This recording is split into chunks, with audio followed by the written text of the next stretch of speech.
A gente usa aplicativos e sistemas o tempo todo, mas como é que uma simples ideia vira algo concreto que funciona no nosso dia a dia? Pois é, por trás de tudo existe uma estrutura. E hoje a gente vai desvendar exatamente essa jornada, como se sai da planta baixa de um conceito para chegar na estrutura de dados que torna tudo isso real.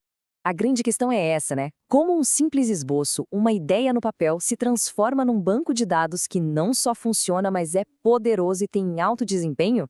É exatamente isso que a gente vai entender agora. Olha só, de um lado a gente tem a planta baixa abstrata, o modelo entidade-relacionamento, ou simplesmente ER. Ele é super visual, conceitual, fácil de entender e discutir com a equipe. Do outro lado, a gente tem a estrutura de verdade, a concreta, o esquema de banco de dados relacional. Esse já é bem detalhado, pronto para ser implementado. Nosso objetivo aqui é justamente construir a ponte perfeita entre esses dois mundos. E aqui está o nosso roteiro. Primeiro, vamos entender a importância dessa tradução, depois, colocar a mão na massa, traduzindo os blocos de construção, criando as conexões certas e vamos dar até uma olhadinha em uns designs mais avançados. E, para fechar, um resumão prático de tudo. Ok, primeira sessão, do projeto ao banco de dados. Vamos começar entendendo por que esse passo, essa tradução da ideia para a estrutura, é tão, mas tão crítico no desenvolvimento de qualquer sistema de verdade. O nome técnico para isso que a gente está fazendo é Projeto Lógico de Banco de Dados.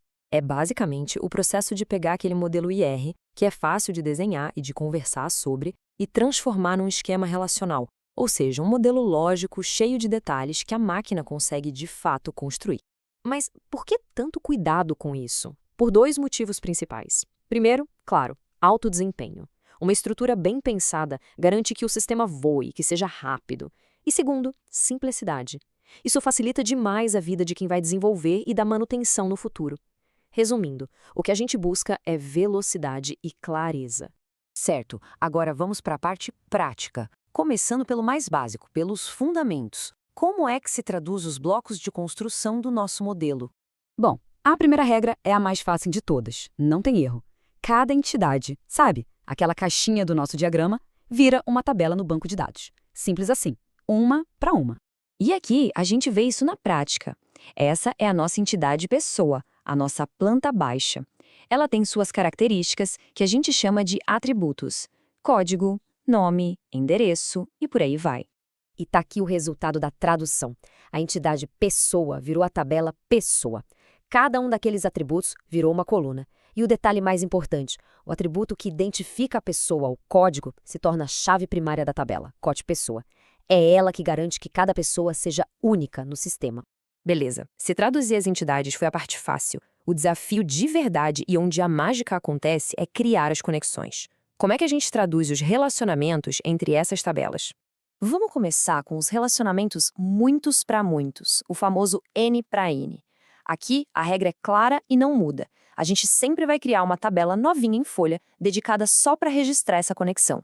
E este é o exemplo clássico que ajuda a entender. Um engenheiro pode trabalhar em vários projetos. Ao mesmo tempo, um projeto pode ter vários engenheiros trabalhando nele. Essa relação de mão dupla é o cenário perfeito de um muitos para muitos. Então, como é que essa nova tabela, a atuação, é construída? É um processo de 3 passos bem simples. Primeiro, a gente pega a chave primária de engenheiro. Segundo, pega a chave primária de projeto. Juntas, essas duas chaves vão formar a chave primária da nossa nova tabela. E terceiro, a gente adiciona qualquer atributo que seja do relacionamento em si, como, por exemplo, a função que o engenheiro tem naquele projeto específico. E para os relacionamentos de um para muitos? Aqui a abordagem é bem diferente e muito mais eficiente. Em vez de criar uma tabela nova, a gente só adiciona uma coluna especial, a tal da chave estrangeira, lá no lado muitos da relação. Olha esse diagrama. Um departamento tem vários empregados. A cardinalidade, que no fundo só diz quantos de um lado se conectam com quantos do outro, mostra pra gente que empregado é o lado muitos. O pulo do gato aqui é saber exatamente em qual das duas tabelas colocar essa coluna de conexão.